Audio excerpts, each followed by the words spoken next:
to nobility. Ollie danced through life with frivolity. Parties and balls, a life so grand. Little did she know what fate had planned. Ollie, Ollie, the wandering candlemaker, chosen by Sybil in her destinies down. Escaped from towers of paper to the open road, a reluctant cleric with powers bestowed.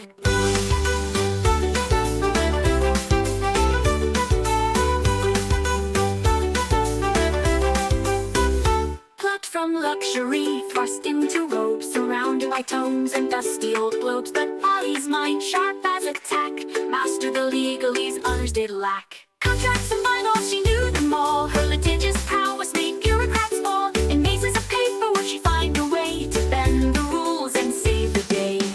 A holy symbol in a divine dream. Not all in the tower is as it may seem. A true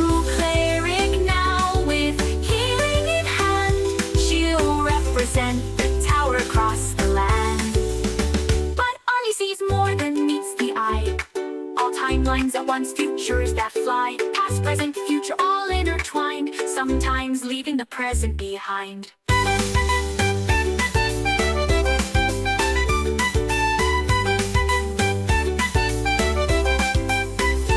Ollie sees more than meets the eye. All timelines at once, futures that fly. Past, present, future, all intertwined, sometimes leaving the present behind.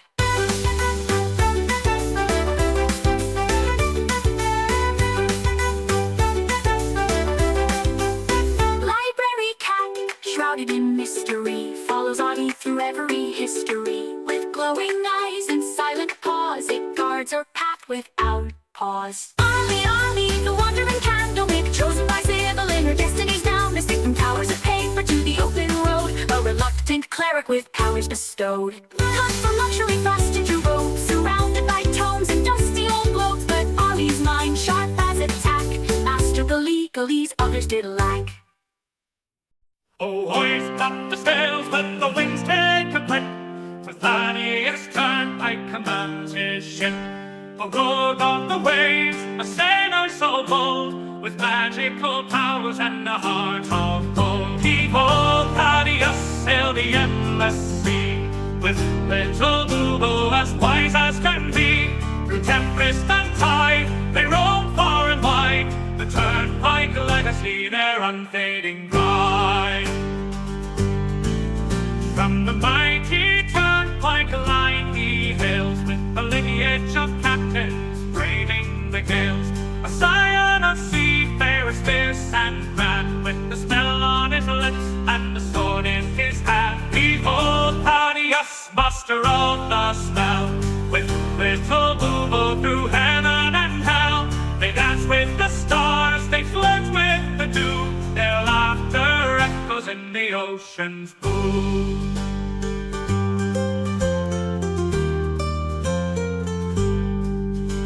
Now for his mate, little Bubo's his name. Together they soar in fortune and fame. With little Bubo, his talents wrapped in light, they summon the winds and the stars to their fight.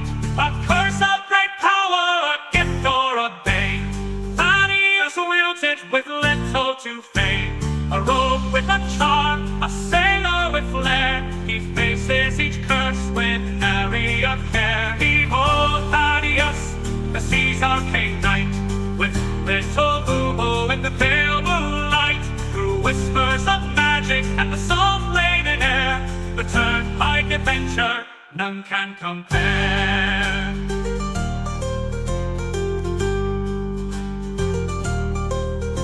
So sing of the Turnpike, the legend, the tale, of Thaddeus and Bubo setting sail. For where the map ends, their journeys just start. The sea's in their blood, magic in their heart.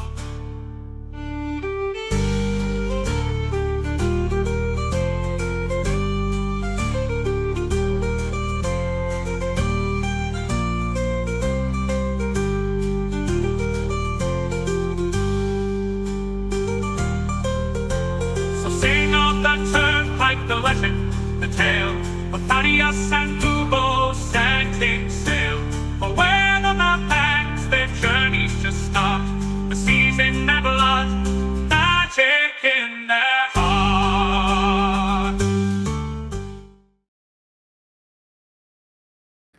we're live, Quay. I'm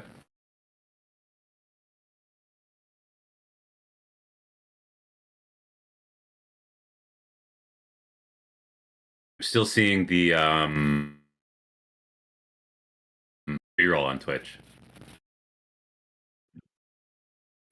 I saw it. We're live. Yeah, no, I see us live, Keen. Hi, everybody. Hi, Okay. chat. Cool. Maybe it's just my connection to Twitch. Hey, everybody. Welcome back to You Are Legion. Is anyone here in the chat room right now? Legion. Anyone here?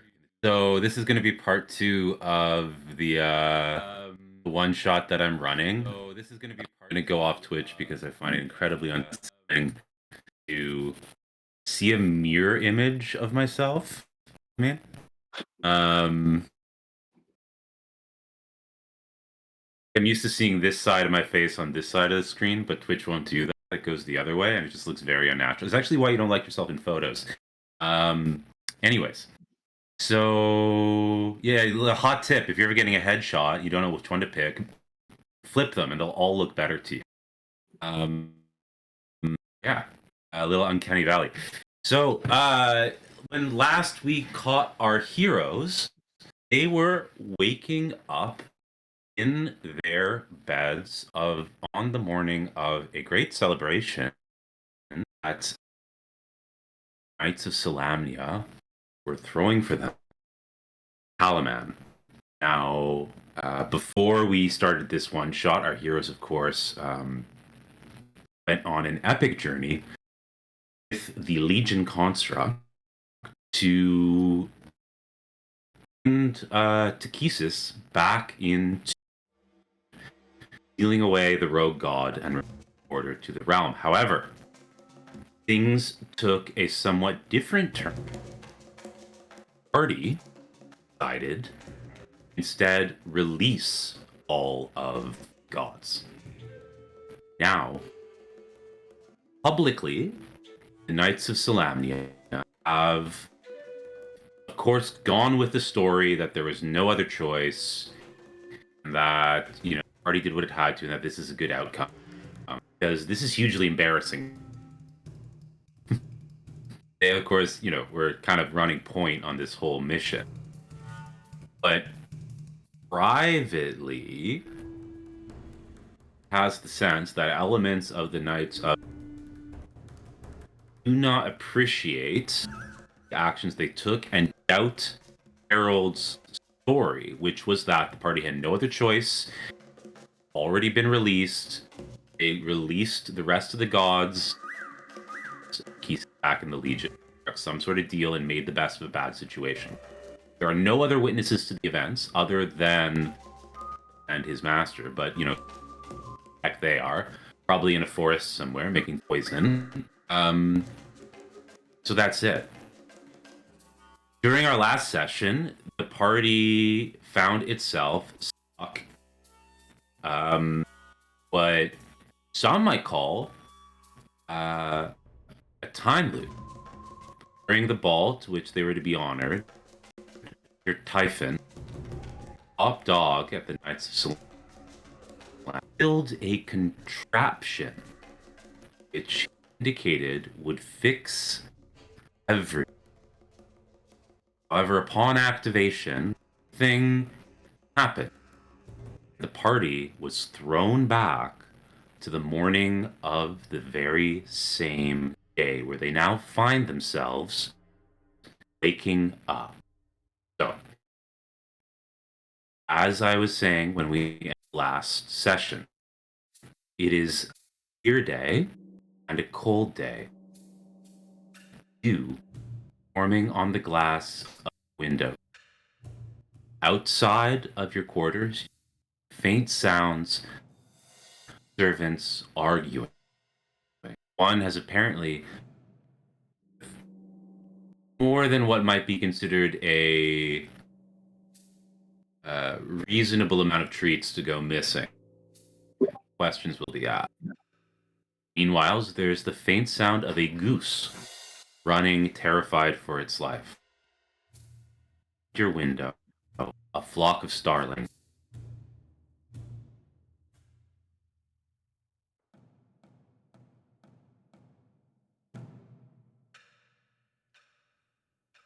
I just had the weirdest dream.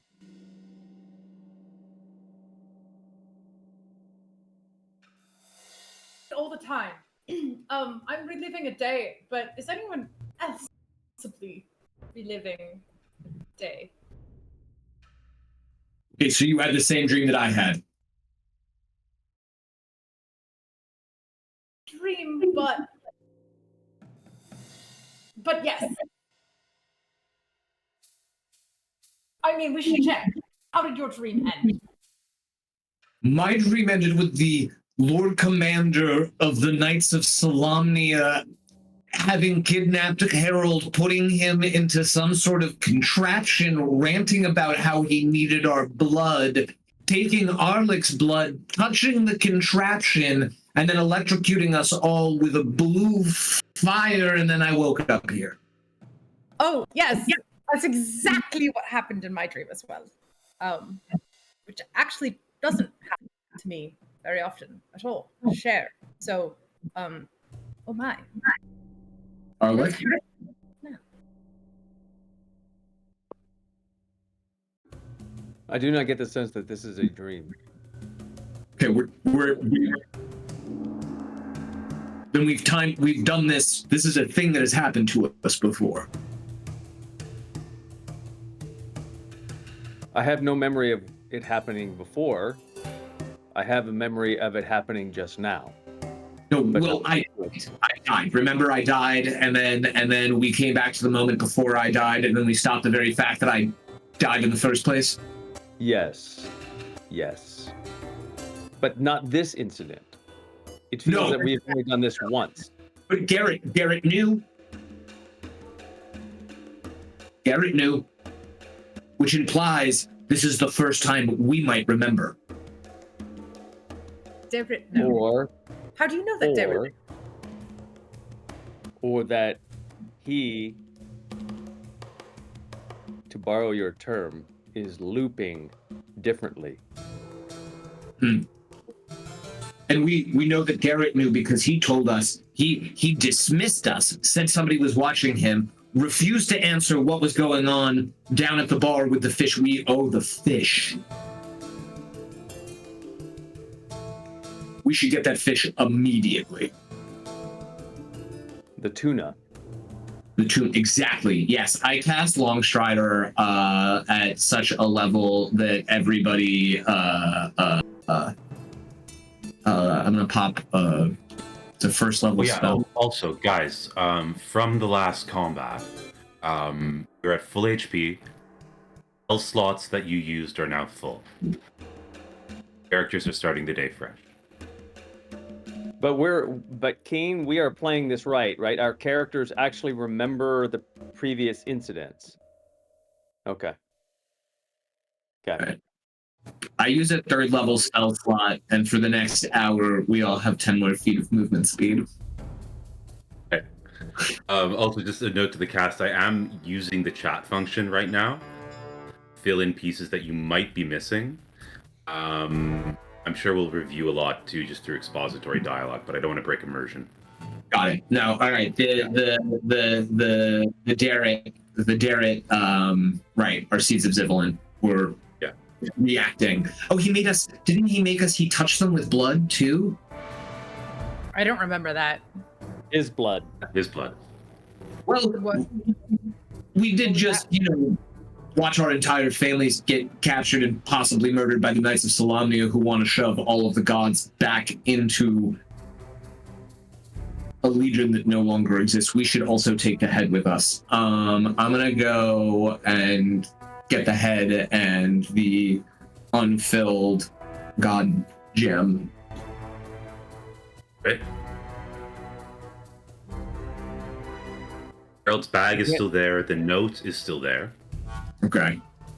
I believe that you would have put the god gem into a With Arlik. kind of a hidey hole in the wall, if you did that the night before or the day of. So we'll just say that it's in the back. Cool. Right. Grab all that. Shall we do the tuna? Yes. We're beelining for that tuna, DM. Sure thing. So, it is 8 a.m. Party wakes up. You let yourself sleep in a little bit. This is probably later than Aelric would normally sleep. All the excitement you all had to sleep in. And the time. Last session, I just want to know, last session you didn't go to the fish market.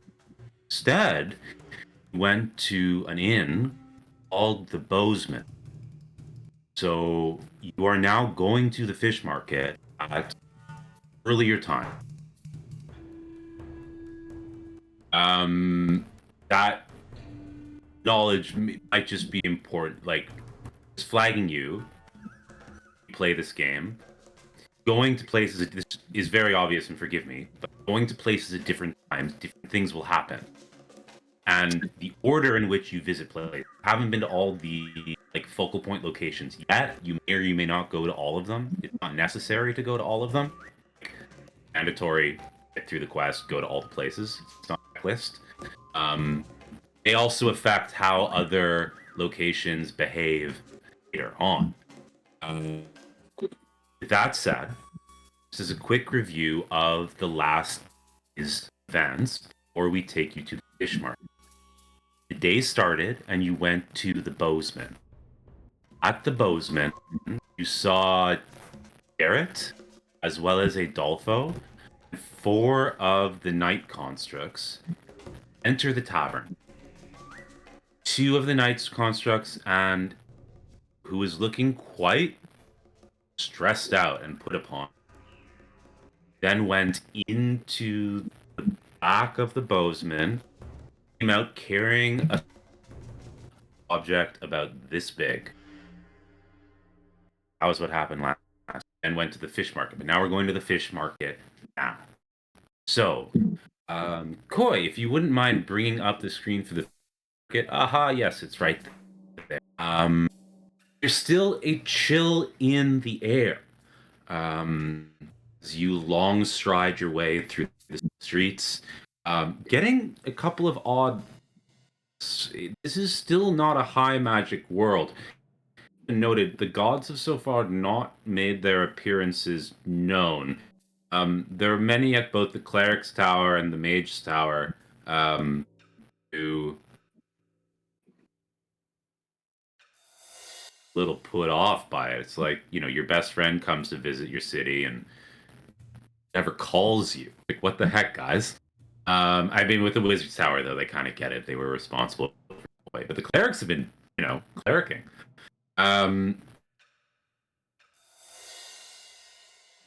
The fish market is much as you saw it before. If most establishments, restaurants, taverns sell food, sell it, you know, from about 10 or 9 onward. This is when commerce. In fact, if you had been up earlier, it might have been even busier. The fish market itself is built along a long strip of the wharf, away from the rest of. There are stalls everywhere that you could look, eat different sorts of fish on your mussels, there, lobster. What would you like to do? As we've walked down to the fish market, I've explained that I think that we should. I mean, I think our planning is on our speed walk with Longstrider, but I think that we should pretend, Harley, that we are going to be buying on the turnpike and on the Candlewick's behalf the tuna for the party tonight, and then we just take it somewhere and we cut that thing right open. I just want to make sure that I understand this idea. What did we just learn last week was in the tuna? It was like pieces of Legion, right? We I think. Did we ever find out it was like around it? It was like it was a roughly something in a bag like that size. It could be fit into a rather large tuna, which is pretty big. Tunas are big. And that the fisherman that brought the tuna was someone that the fishmonger had never seen before. Yes.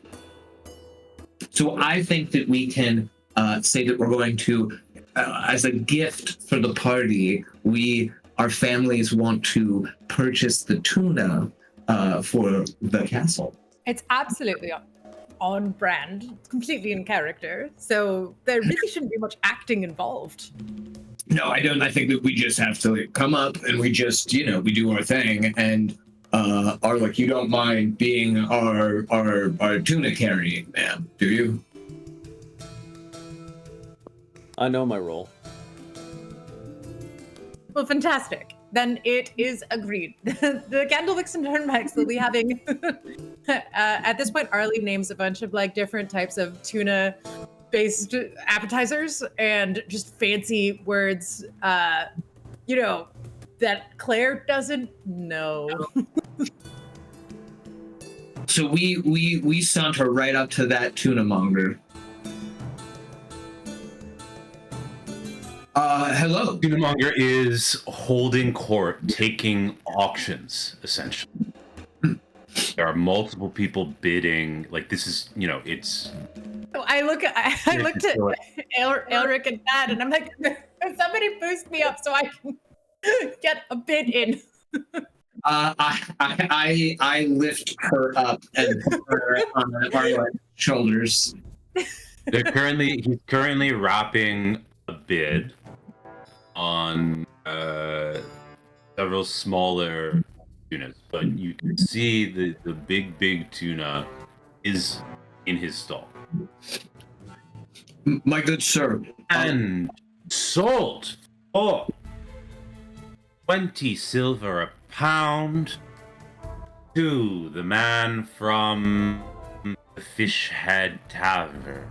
Come on up here, Orkin. Take your prize. Human, regular old human. I know it's D&D, but it's just a regular old human kind of comes up and collects tuna. It's 4 feet long, not too special. Walks off with it. With me with these memes that you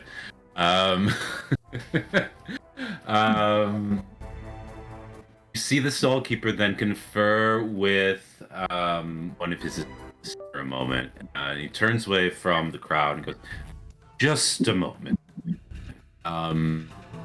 He produces from inside his apron a pocket watch. Looks at the pocket watch, then seems to shrug at his assistant. His pocket. He then turns back to those assistants. My friends, we have now. No, wait. My good sir. Yes, sir. I'll be with you in just a moment. Please do let the auction proceed. We have here. It's not, sir. It's my lord. When you're addressing Thaddeus Turnpike, just so you're clear. I just need an assistant then. You can go back to selling your fish, but I believe that the fish that you and your compatriots were just eyeing, we have come on behalf of the contract already pre-approved for said fish, sir. Oh, wonderful. Well, I'll have you, my assistant. Please, I thank you for your time, sir. Mm-hmm. Master.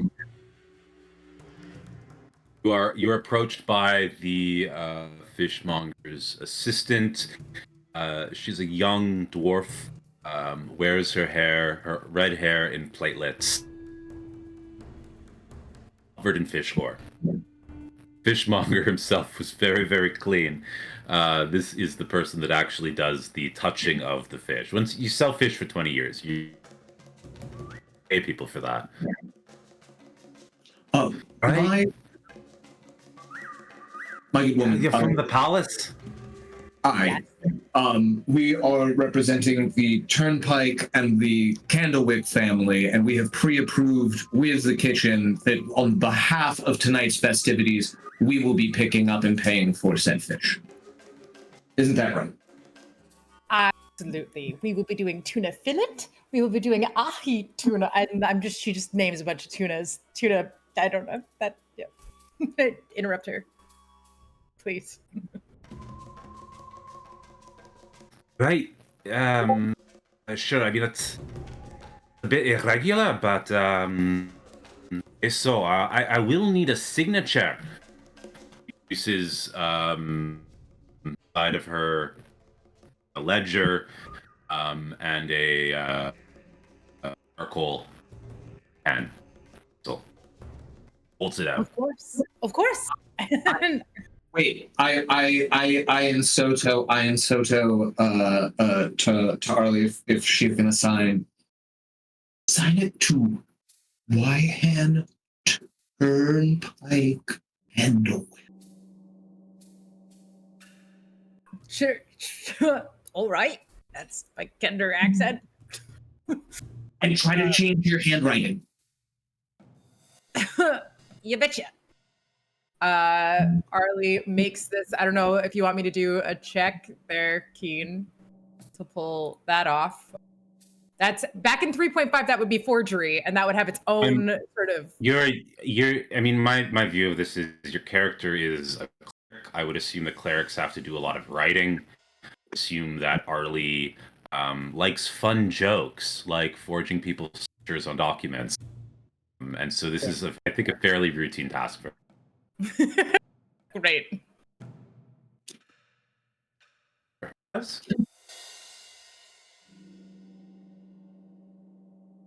So yeah, we sign, and we have Signing as. What name are you off?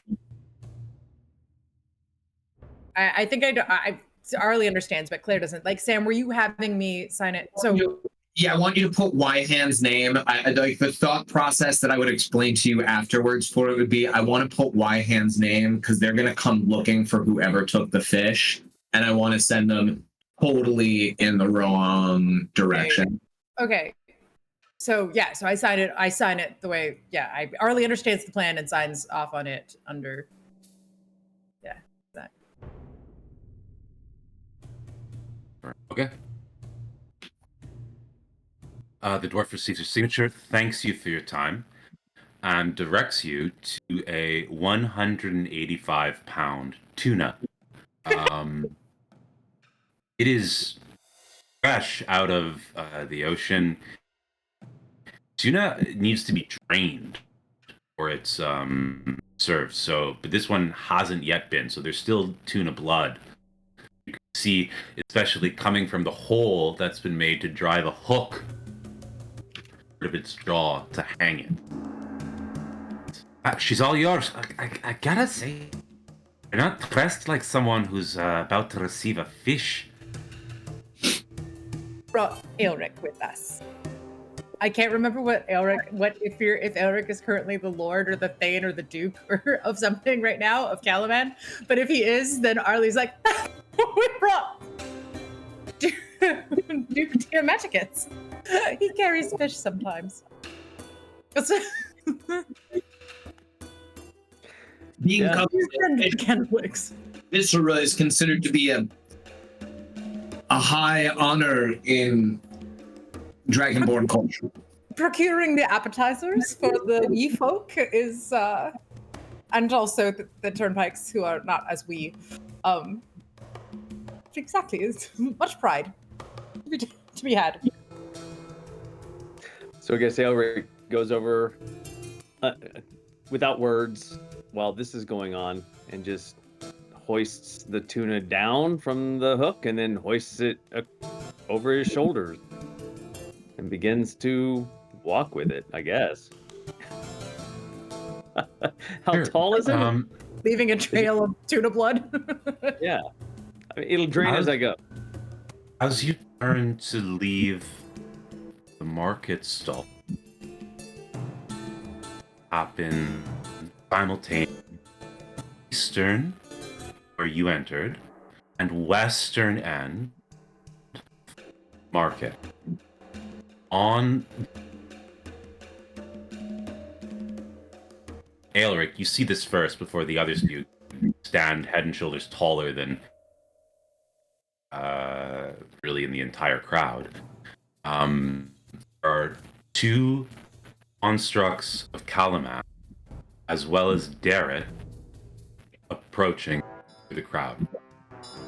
On the western end of the market, another 50. It's the whole thing is about. Well, it's very dense, very packed.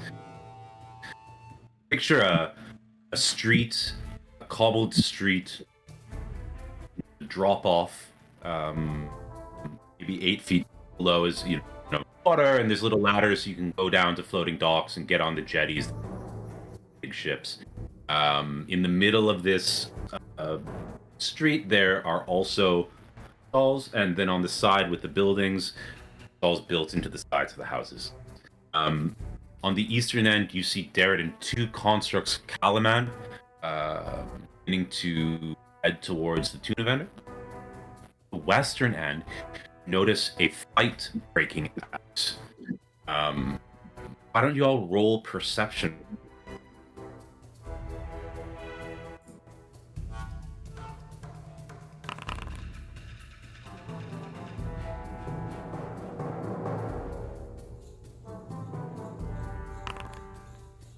I do not believe I perceived. 17, Doctor. It's like one of my best skills. That was a terrible roll. I mean, you're pretty short. It makes sense. It's like narratively that you wouldn't be able to I'm see just a fuck. dodging the blood trail. That's like Arlie's just plucking her way through the cobbles. Arlie might notice things about people's ankles that we don't have really any comprehension of. Are not in anywhere. Continue. Sorry. Go ahead. What do we see? What does Salem see? Yeah, sure. So recall that during the you recall that during dinner last night, you had an informed by Becklin.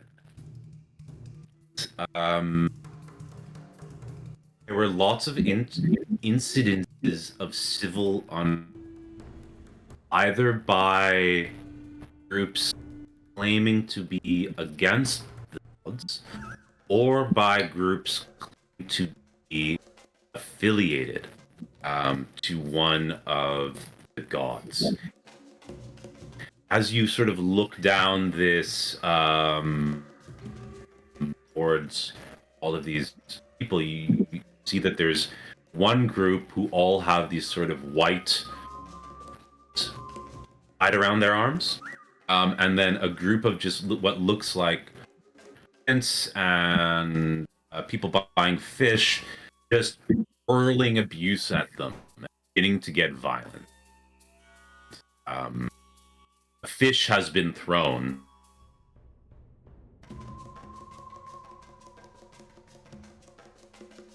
So, once again, on the east end, Darrett, two constructs of Kalaman.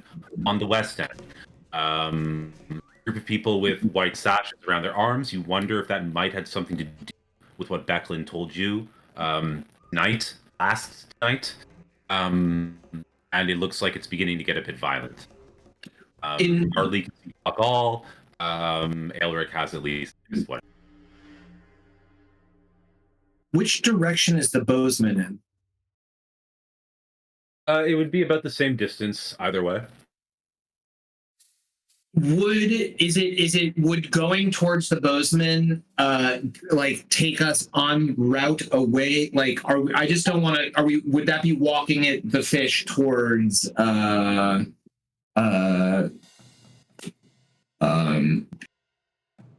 Barrett? I mean, there's both sides of the market have exit. You Okay. can go east, you can go west. You go towards Darrett and the constructs of Kalaman. The constructs of the Knights of Solamnia. West towards what looks like it's starting to become an angry mob. And the bowsman, we can go west. Okay, so it doesn't matter which way we go. We should take it towards let's try to lose them in the fight.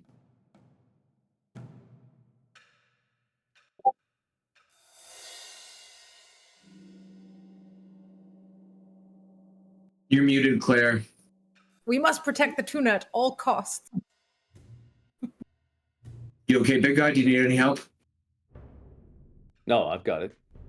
I can cast sanctuary if things get Are really you bad. like? How are you holding this, Elric? Is it like slung over your back? Oh, like this. So you're really getting that fish in you. Yeah, man.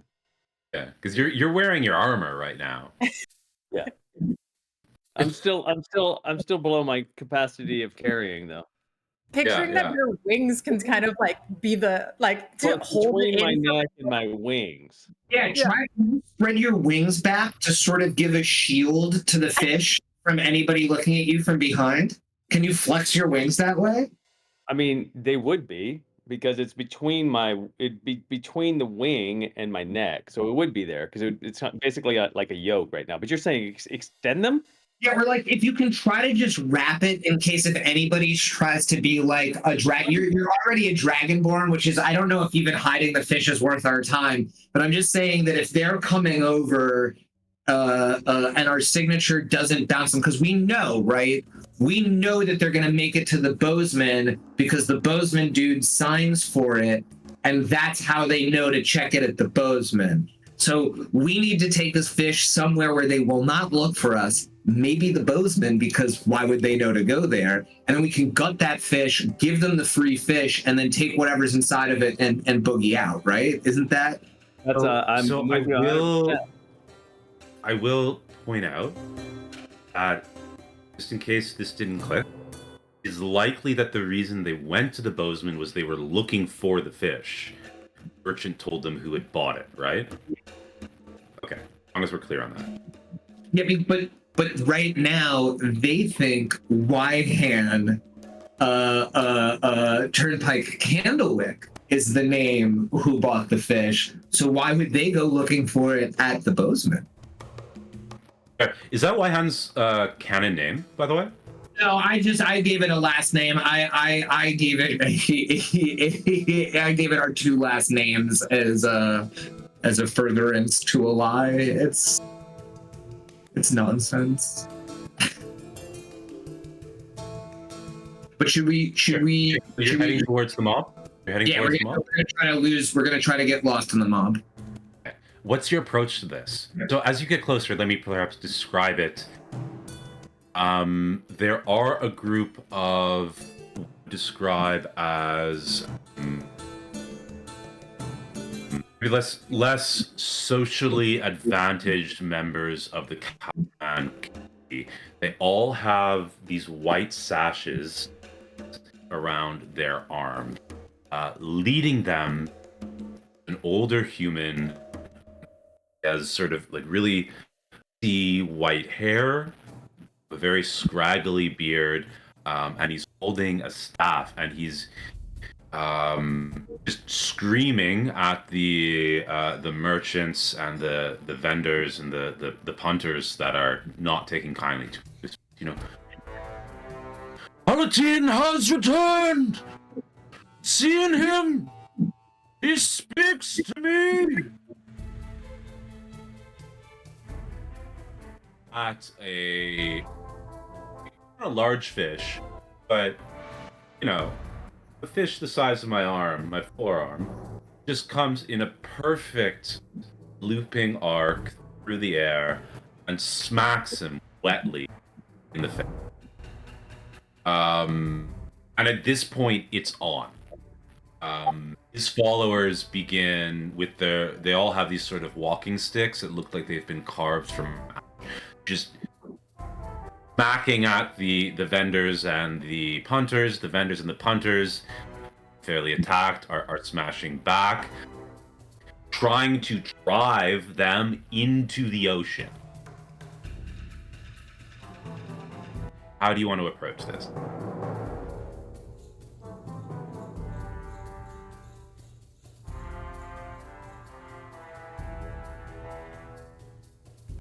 So if I understand correctly, we are making our way through the crowd.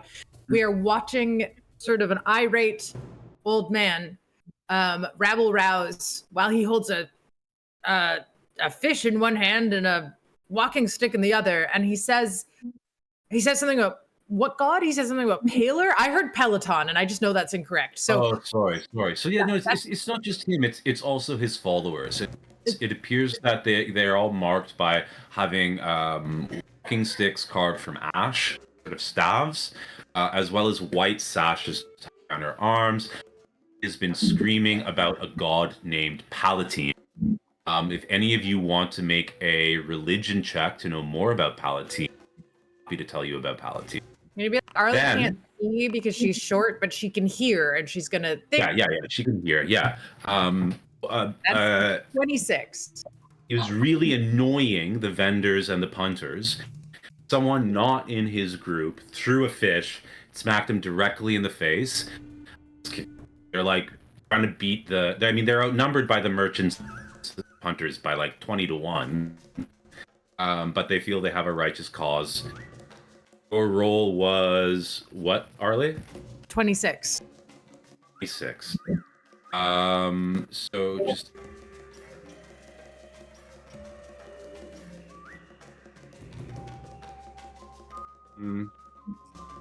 So yeah, Paladin in the world of Dragonlance is a major god of good. One of 3. Paladin is kind of the head god of good aligned gods, so known as the Platinum Dragon. Godly force and majesty. He sponsors the soul's aspirations, rise to greater heights, and to improve itself, following the examples of others. He is brother to Thesis and to Galeon. He chose the goddess. You don't really need to know stuff. It's pretty great though. She's like, oh yes, I've heard of. Her brain goes and recites this all very in a second to her. Right. I don't know why they'd be up in arms, particularly. A bit weird. Look, we can use this as a distraction right now, but first, Orlick, I'm going to get you out of here, go to the Bozeman, we'll meet up with you as soon as possible, start butchering it. I touch him and I cast Dimensional Drawer, and I want to shoot him 500 feet to an open space to the west on the other side of this raucous. Even better than Sanctuary. I was just gonna make it harder for people to fuck with him, but I mean, just ping pong him over there. I mean, why not? What could go wrong? One of the 4th level spell slots. And we are still under Longstrider, is that correct? Yeah. Well, I mean, how long did it take us to get from where we were? We had an hour of it. Yeah, maybe got like 5-10 minutes left. Okay. So as soon as I wearing get out.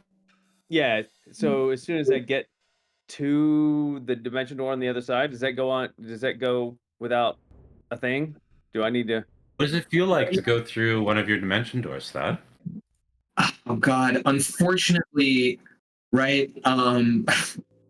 It's like all of depending on the light and the angle of it, Arlick's shadow suddenly sort of gets a little bit darker, a little bit deeper, and it suddenly snaps to directly underneath his feet, widens, and there's a sensation of falling, but you're not actually falling, because the second that it sort of like goes underneath you, you just pop out of existence, and then suddenly a shadow 500 feet away opens up, and there you are, and your shadow then sort of goes back to being your full shadow again, but it's not fluid. If you've ever seen Evil Dead 2, it kind of has a very Sam Raimi-esque kind of like that weird tilted flat plane. It's not.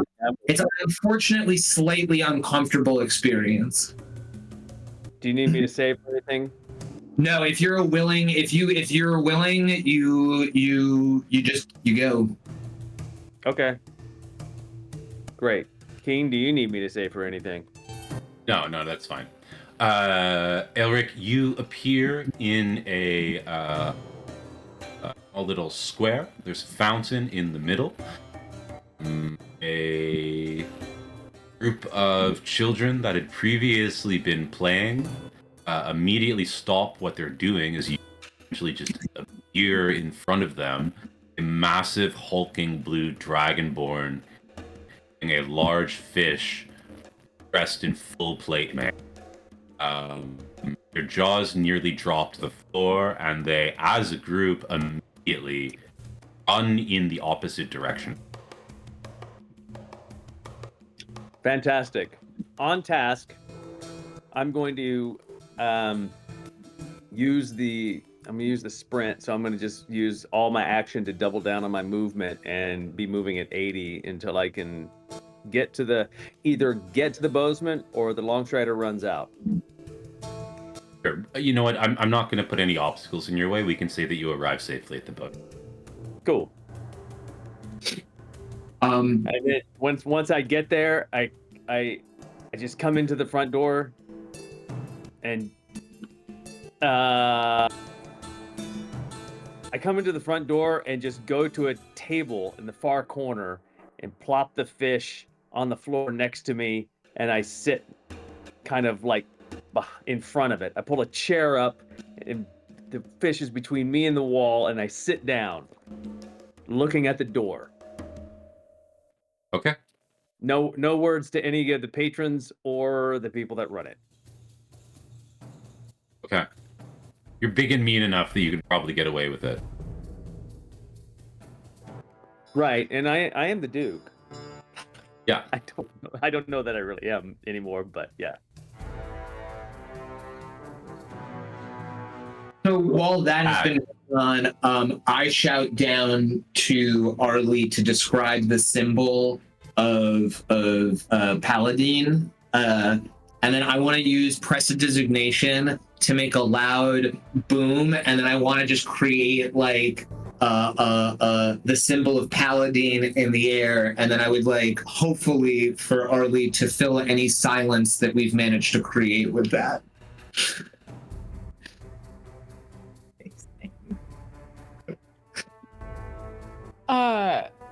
So is it happening? I'm gonna just Did we manage to stop the scrum at all for like a half beat?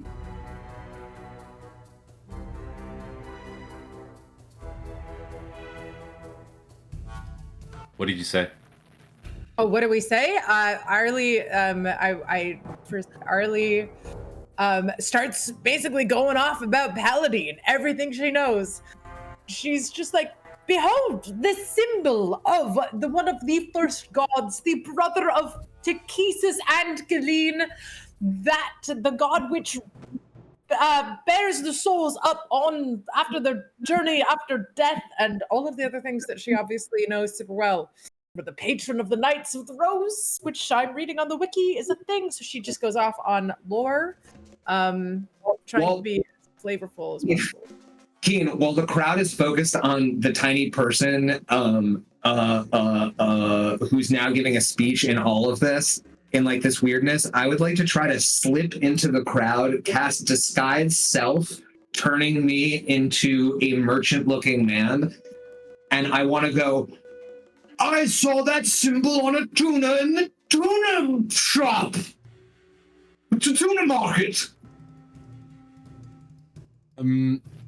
The tuna shop. Please both make awareness That's like check. someone who doesn't go shopping for food. Perception? What check? Sorry. Can you please both make an awareness roll for me? Like perception or insight? I forgot that awareness is. I'm going for insight. I think.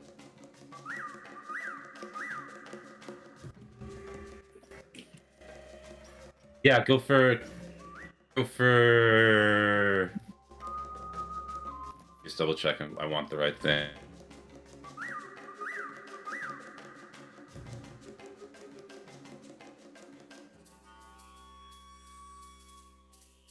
Perception is fine. 27. Oh no, that was insight. Sorry, I'll re-roll for perception.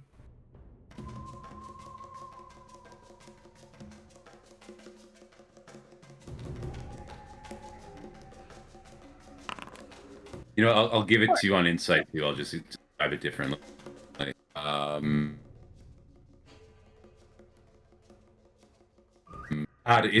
the mayhem that you and Arlie have managed to create, you don't pick up on this, but Arlie, you notice that constructs at the other end of the market stopped at the tuna vendor. They appear to have noticed cities and are moving through the crowd towards you. They are, however, slow, given how large they are and how many people they are. Arlie manages to see that based on like there's some sort of reflective, I don't know, maybe there's like a mirror hanging out of like a glass blowing kind of shop that sells, like there's no way she could see that, but she's gonna see it through reflected off of a mirror, reflected off of some dude's helmet. She's gonna be like, Thad, are there constructs headed our way extremely slowly? I've just glimpsed. All right, we've done our job.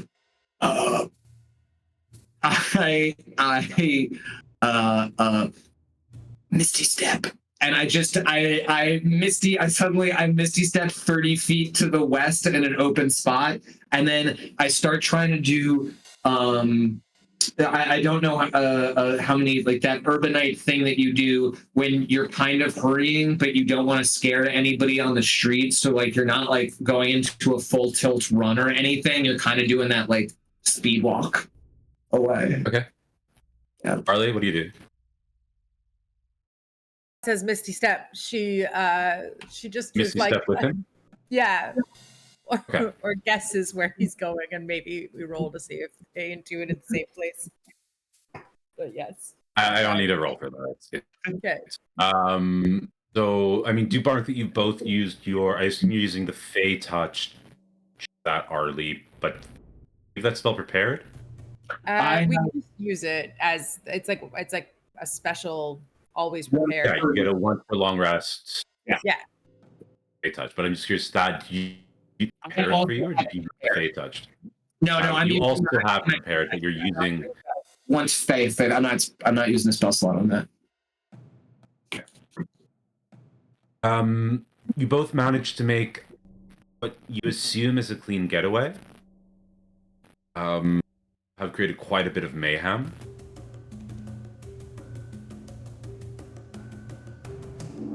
Arrive some moments later at the Bozeman.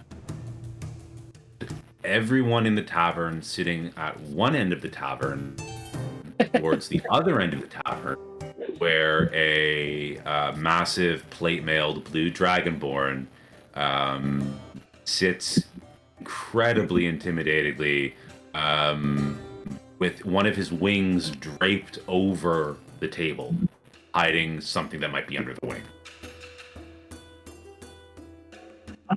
I see our valet made it here before us. It was not neither the Candlewick nor the Turnpike's intent to scare the people of this bar. Do you mind if we butcher this fish in your kitchen? We compensated you handsomely. The orcish landlady sort of let me ask the chef. If it's any ease off your mind, one of Harold's requests to us before he left the city was to butcher a fish in your kitchen and give you the remaining fish as a gift. It's true.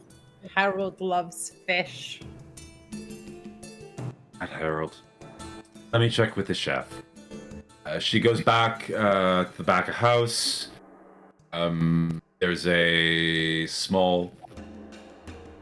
Actually, sure, but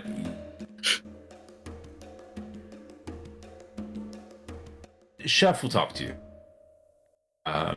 In the kitchen, the dwarf chef is still there. Looks at you, looks at the tuna, and buy that today. Well, the good news is we bought it for you, but we need you to open it up for us right now. I can keep the fish. You can have the fish, but when you open the fish up, there may be something inside of the fish, and that thing we would very much like. Oh, other fish. What am I gonna do with all this fish? Fish. We will come back and take any fish you do not want. All right. It's a waste of good fish. Turns around to his workstation, takes a long curved blade and a saber, artfully just puts an edge on it. Moves the up the appetizer. fish. Nice. From the tip of its tail all the way up to its neck, opening it just like a seam. And out rolls, covered in guts, and quite disgusting, head of a construct you met before named Rosemary. Yes. We've changed the dream. Lads, we've changed it. It won't happen again the same way. I mean, in this version, we might be the bad guys who bring Rosemary's head to the event that our companion is being subjected to. But we've at least changed something. I take out two gold pieces and I turn to the dwarf and I say, for anybody who comes in here later, here is something to just say that it was a normal tuna, that you saw nothing here, nothing happened here.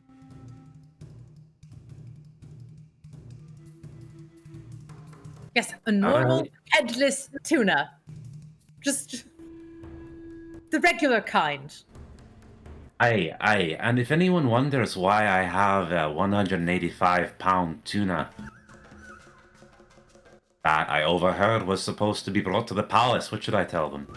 Oh, you tell them that a mage, an elven mage named Wyhan, brought you the fish. You opened the fish, and then she looked very sad for some reason and left when absolutely nothing happened. Way too complicated that. Just tell them that you got word of a fish allergy.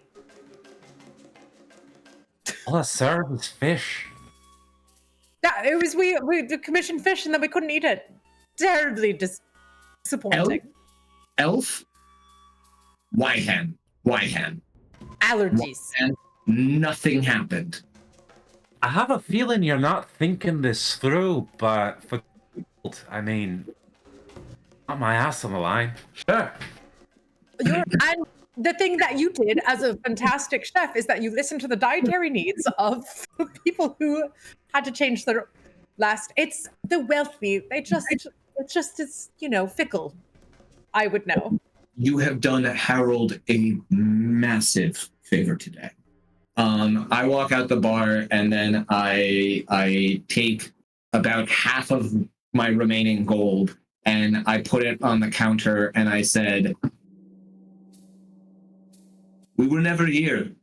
However, an elf mage was. She was here. And then I lift up the hand from the pile of gold, said, you've all done Harold a wonderful favor. And then I back out the door. Okay, great. You leave the tavern. What is your next? It is now 10 a.m. God, we're making great time, team.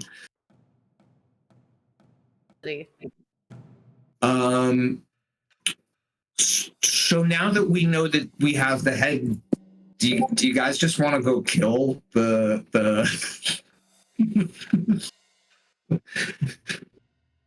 Sorry, what's the plan? Oh, we can't. People will think that we're assassinating him. Nobody knows yet that he's gone crazy. Oh. Which one is going to go crazy? I don't remember.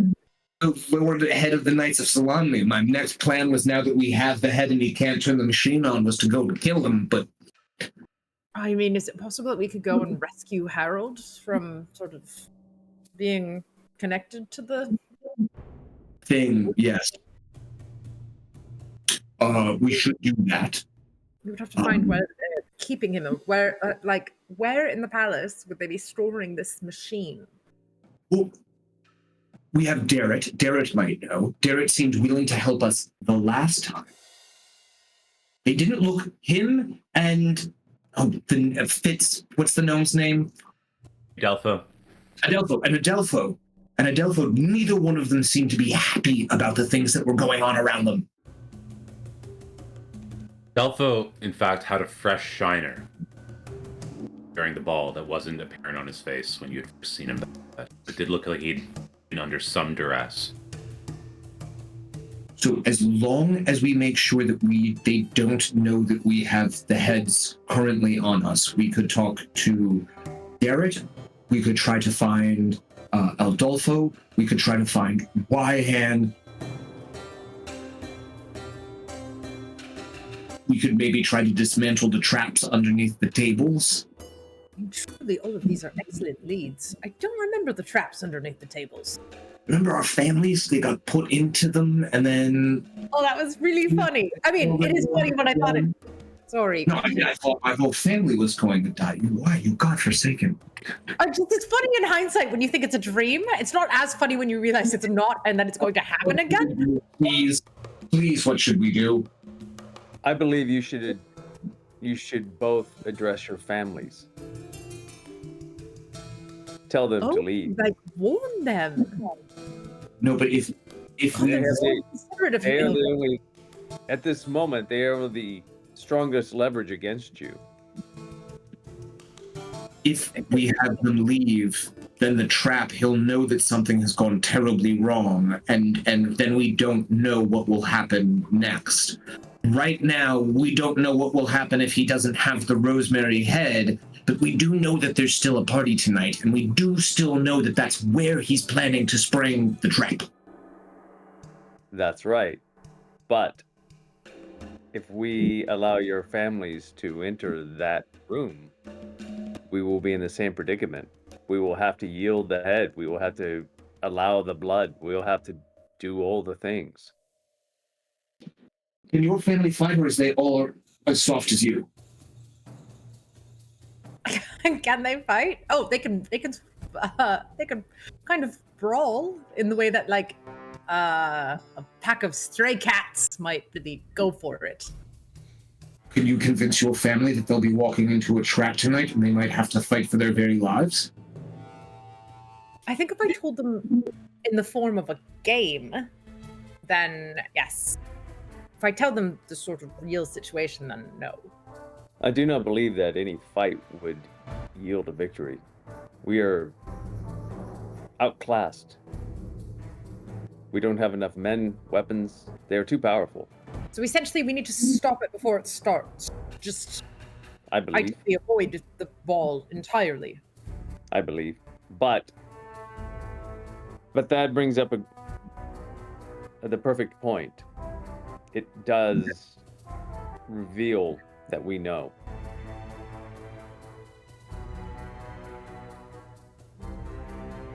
I mean, our family are sort of the bait, right? They're the bait for us to be there. Well, for you.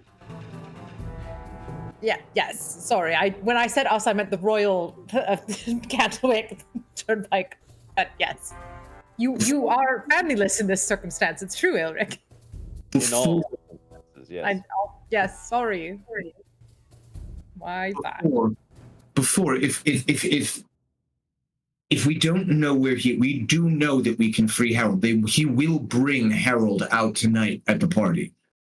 Would you be willing, to take the heads to Wyham and explain everything that's going on while we prepare our family, possibly, to fight tonight? Of course. I must do something.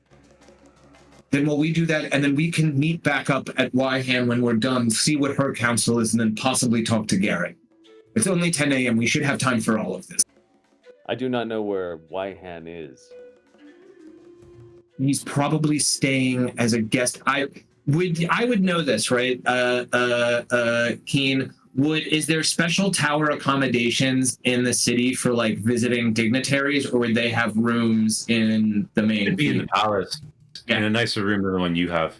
Okay, lads, I just realized I've kind of learned a lot over the years that we've been traveling, months we've been traveling together. I don't know. It turns out actually I have this new spell. I can actually just scry. I can actually just ask to see where Harold is. I can actually just ask to see where any of these people are. Scry for Harold. Yes, I think it takes a little bit of time. It will take me 10 minutes to complete the ritual to find Harold, but that could really change things. It could change the whole using our families as bait, really rubbing it in that Aelric doesn't have any family. Let's do it. Okay. I put little Bubo into existence, and whatever alley we're having this like conversation in, I'm gonna send little Bubo up to just start doing sort of like an aerial reconnaissance for any kind of guards or any kind of Knights of Solamnia or anything like that. Do you want me to read the scry, or do you want me to drop it in the chat? No, I know Scry. Okay.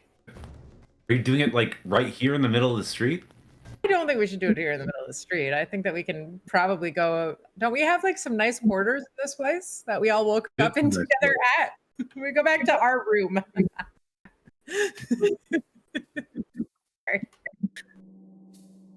Just some nice quarters, yes. That's my proposal. Is that we go back to our giant collective room. And then then Arlie will get to work. We'll see what spell I need a likeness or a picture, a possession or a garment or a body part. Like a hair or nail. I cast Prestidigitation before we head back to the palace. I am casting Prestidigitation.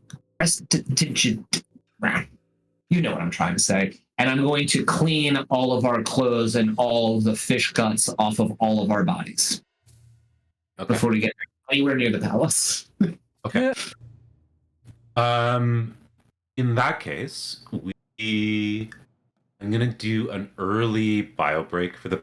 We are now, so everyone in chat knows, starting these sessions 7, aiming to wrap by today because there was no one in the chat yet. We didn't want you to miss too much, but we are moving everything back by a half hour because I'm a big baby. So we're gonna take early bio break, not super early. I'll be back here at an 8:35. That is 5:35 PST. For those of us living in a big old V, that's what they call it, right? The big V. Well, also the Las Vegas, the LV, the V and the LV. The big LV. All right. So until we see you soon, which will be soon. Thank you so much for watching. And Koi, when you've done it, please just put a let us know. In Candlewick Manor, born to nobility, Ollie danced through life with frivolity.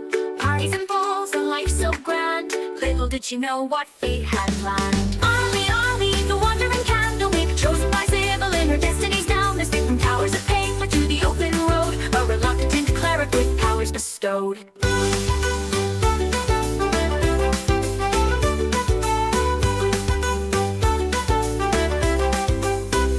Plucked from luxury, thrust into robes, surrounded by tomes and dusty old globes. But Ollie's mind, sharp as a tack, mastered the legalese others did lack. Contracts and bylaws, she knew them all. Her litigious prowess made bureaucrats fall. In mazes of paper would she find a way to bend the rules and save the day. A holy symbol in a divine dream.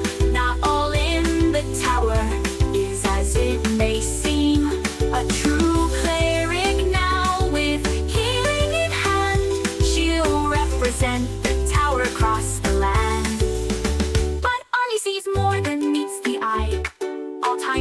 once futures that fly. Past, present, future, all intertwined, sometimes leaving the present behind.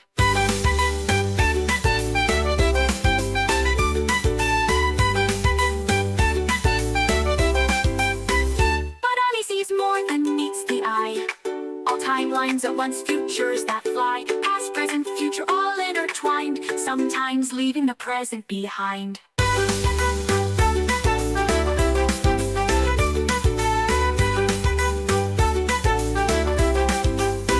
Library cat, shrouded in mystery, follows Audie through every history. With glowing eyes and silent paws, it guards her path without pause. Ollie, the wandering candlewick, chosen by Sybil in her destiny's down. Mystic from towers of paper to the open road, a reluctant cleric with powers bestowed. Hunt for luxury, thrust into robes, surrounded by tomes and dusty old globes. But Ollie's mind, sharp as a tack, mastered the legalese others did lack. Oh, hoist up the sails, let the winds take a clip. For Thaddeus Turnpike commands his ship. For good on the waves, a sailor so bold, with magical powers and a heart of gold. Behold, Thaddeus sailed the endless sea, with little Boobo as wise as can be. Through tempest and tide, they roam far and wide, the Turnpike legacy, their unfading pride. From the mighty Turnpike line he hails, with the lineage of captains braving the gales. A scion of seafarers fierce and grand, with the smell on his lips and the sword in his hand. Behold, Thaddeus, master of the smell, with little Boobo through heaven and hell. They dance with the stars, they flirt with the dew, their laughter echoes in the ocean's blue.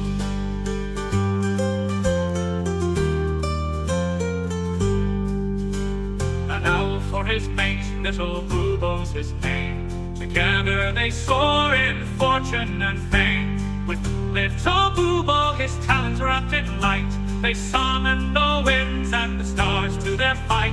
A curse of great power, a gift or a bane, Thaddeus wields it with little to fame. A rogue with a charm, a sailor with flair, he faces each curse with nary a care. Behold, Thaddeus, the sea's arcane knight, with little Boobo in the pale moonlight. Through whispers of magic and the salt-laden air, the Turnpike adventure none can compare.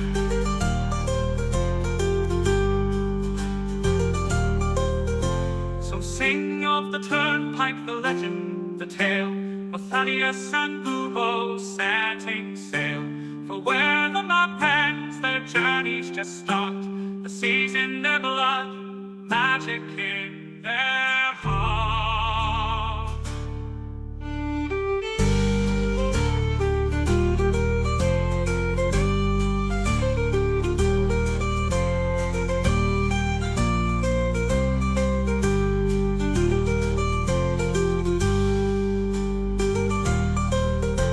So sing of the Turnpike, the legend, the tale, of Thaddeus and Boobo setting sail. For where the map ends, their journeys just start. The seas in their blood, magic in their heart.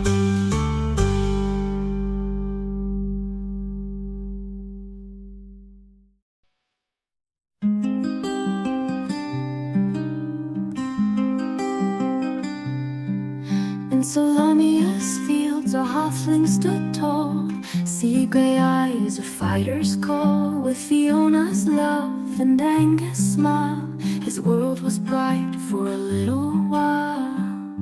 Oh, Harold Grey with list in hand, a promise made, a journey planned. Each task he'll mark, each dream fulfill. For those he's lost, his heart beats still.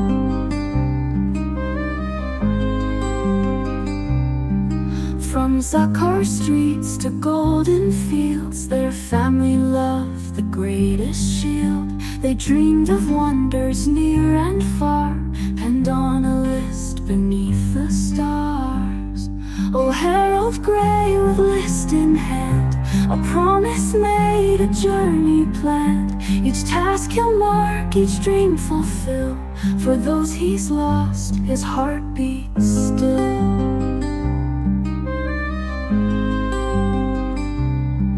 Young Angus fell on distant shore, while Fiona's kiss would come no more. A drunken noble, a vengeful blade, left Harold's world in darkness laid. But from his grief a purpose born, to honor vows that he had sworn. The list unfolds a final wish, a blade resisted a gutted fish.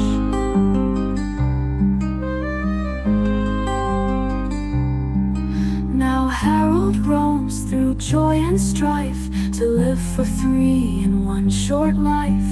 From mountains high to oceans deep, this solemn pledge he vowed to keep. With bowler hat and iron will, he faces each task with hard-won skill. For every deed he sees it through, he feels their love forever true. And when the final task is done, when every battle's lost and won, he'll close his eyes, his duty clear, knowing his loved ones drawing near. In afterlife they'll meet again, their love eternal, free from pain. The list complete, their dreams fulfilled, a promise kept, a future will. Oh, Harold Gray, your journey's long, but in your heart they're never gone. With every dream that you fulfill, Fiona and Angus are with you still.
it's running a little bit behind.